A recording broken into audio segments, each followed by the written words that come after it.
It's a pleasure, thank you for hosting me. Your food was fantastic. Pleasure. Chef, I want to ask you something. I'm working with kids, teaching them how to eat healthy. And what is your advice to kids out there at home so I can pass on this message to the world? Of course, I think my advice to kids, I have young kids as well, I have grown-up kids. My advice to kids is the parents. First, to the parents, please take your kid to a restaurant where there is a chef, where your kid can meet the chef. And I think they will appreciate the food if they can identify who made the food. I think it's very important for kids.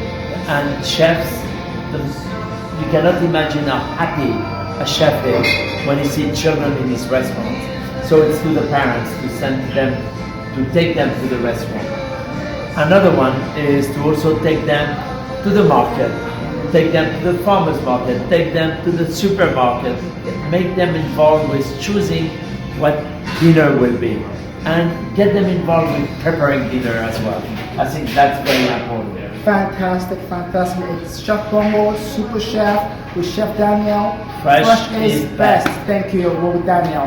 One of the best in the country. He said it, you do it. And look forward to see you with your children.